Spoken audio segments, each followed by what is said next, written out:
যে অনেক ভাই প্রশ্ন করলো, দেখলাম যে ভাই আরব দেশের ভিতরে কোন দেশের অবস্থা বর্তমানে ভালো আছে বা কাজ কাম চলতেছে, ঠিক আছে, মানে কোন কোন দেশের অবস্থা বর্তমানে ভালো আছে আরব দেশে।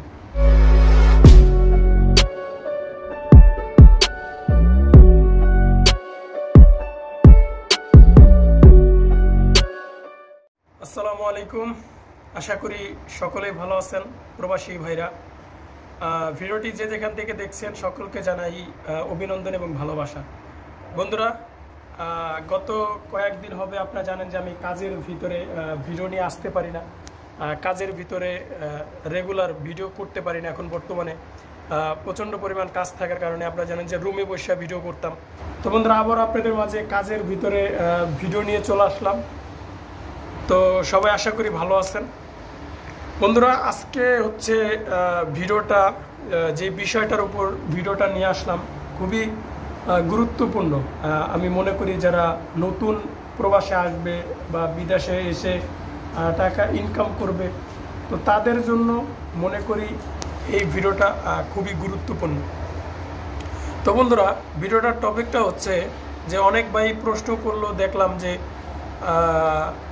ভাই আরব দেশের ভিতরে কোন দেশের অবস্থা বর্তমানে ভালো আছে বা কাজ কাম চলতেছে, ঠিক আছে, মানে কোন কোন দেশের অবস্থা বর্তমানে ভালো আছে আরব দেশে, যেটাকে বলি আমরা মিডল ইস্ট।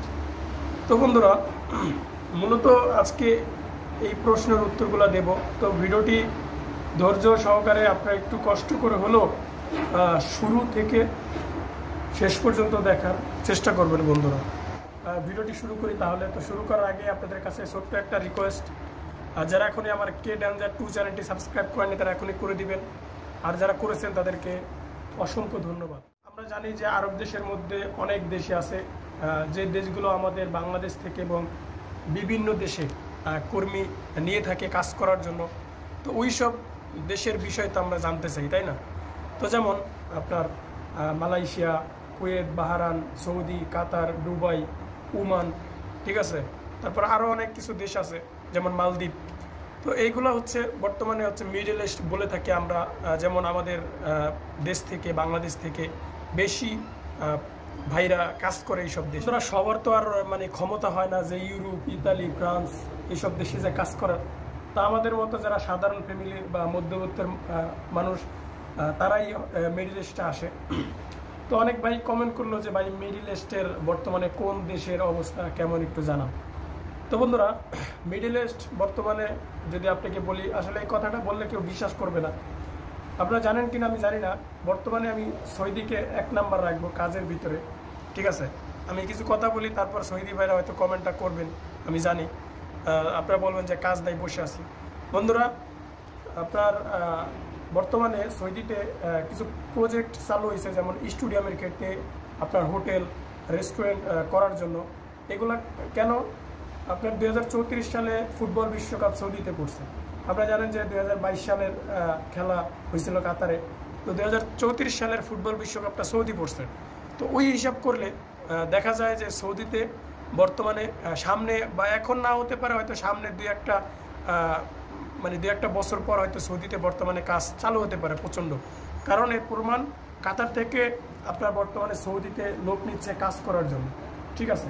তো ওই সুবাদে বলতেই পারি যে সৌদিতে সামনে কাজ চলতে পারে। তো অনেক সৌদি ভাইরা বলবে যে ভাই আমরা তো বসে আছি, আমরা নতুন করে কেন আসবো বা কী কাম চালু হবে? ভাই দেখেন, ফ্রি ভিসার বর্তমানে কোনো মিডল ইস্টে খাওয়া নাই ফ্রি ভিসা মানুষদের, ঠিক আছে। যারা কোম্পানির তারাই এখন বর্তমানে ভালো থাকতে পারবে। এবং সৌদিতে লোক নিচ্ছে কোম্পানিভাবে, ফ্রি ভিসাভাবে কেউ যায় না। এবং দেশ থেকে আমি অনুরোধ করব যে আপনারা কোম্পানির মাধ্যমে যান, ফ্রি ভিসা হয়ে যায় না, তাহলে আপনারা কাজ করতে পারবেন। তো এটা হচ্ছে সৌদির হিসাববাদ, যে যদি যেতে চান তাহলে সৌদিতে যেতে পারেন কোম্পানিতে। তো তারপর আরেকটা বিষয় হচ্ছে যে আপনার মালয়েশিয়াতে, যেমন মালয়েশিয়াতে কয়েকদিন আগে কলিং ভিসা চালু করে প্লান্টেশন সেক্টরের লোক নিছে। তো আপনারা মালয়েশিয়াতে যেতে পারেন। বিশেষ করে আমি মনে করি যে কোম্পানিতে যাবেন, ঠিক আছে। কোম্পানি যাচাই বাছাই করে আত্মীয় স্বজনের মাধ্যমে যাওয়ার চেষ্টা করবেন। তারপর হচ্ছে মালদ্বীপ, ঠিক আছে। তো মালদ্বীপও আপনারা যেতে পারেন। মালদ্বীপের অবস্থাও ভালো, কিন্তু বর্তমানে মালদ্বীপের ভিসাটা খোলা নাই, কিন্তু মাঝে মধ্যে খোলে। হয়তো যাদের লোক আছে ওইখানে, আত্মীয় স্বজন আছে, তারাই হয়তো বুঝতে পারে যে কখন লোক আনা নেওয়া চলতেছে, ঠিক আছে। তারপর হচ্ছে ওমান। তো ওমানেও বর্তমানে কিছু কিছু জায়গায় কর্মী চাচ্ছে বা লোক চাইতেছে। ঠিক আছে, আপনারা ওমান যেতে পারেন। ওমানও বেশ কিছু কাজের জন্য লোক নিচ্ছে এবং ভিসা বর্তমানে চালু করতেছে, ঠিক আছে সামনে। তো এখন কথা একটাই যে বর্তমানে বেশিরভাগ দেশে আরব কান্ট্রির মধ্যে বা মিডল ইস্টে ভিসাগুলা খুব কম খোলা আছে, যার কারণে লোকগুলা নিতে আসে না। অনেকে বলতেছে হয়তো ভিসা খোলা নাই, মনে হয় যে কাজও নাই। বিষয়টা এমন না, কাজ আছে, কিন্তু অন্য ইস্যুতে হয়তো ভিসাটা বন্ধ রাখছে। তো বন্ধুরা, যে কটা বললাম যে এইসব দেশে যেতে পারেন, আরও রয়েছে আপনার কুয়েত, বাহারান, ঠিক আছে। তো এইসব দেশগুলোতে আপনারা যেতে পারেন যদি ভিসা খোলা থাকে। তো বর্তমানে সব দেশেই কাজ চলতেছে। শুধু একটাই রিকোয়েস্ট যে কোম্পানিতে যাবেন, ফ্রি ভিসায় যাবেন না, তাহলে যে কোনো ফায়দা নেই। আপনার কাম কাজ কইরা, রুম ভাড়া, আইডি মুডি, খানা খরচ দিয়ে আপনার কিছুই থাকবে না। তো কোম্পানিতে গেলে ভালো কিছু আশা করতে পারবেন। তো বন্ধুরা, আশা করি বুঝতে পারছেন আমার কথাটা। তো অবশ্যই যদি ভালো লাগে থাকে তাহলে অবশ্যই ভিডিওটা কমেন্ট করে জানাবেন ভিডিওতে, এবং লাইক করবেন, এবং পরবর্তী ভিডিও পেতে চ্যানেলটি সাবস্ক্রাইব করবেন।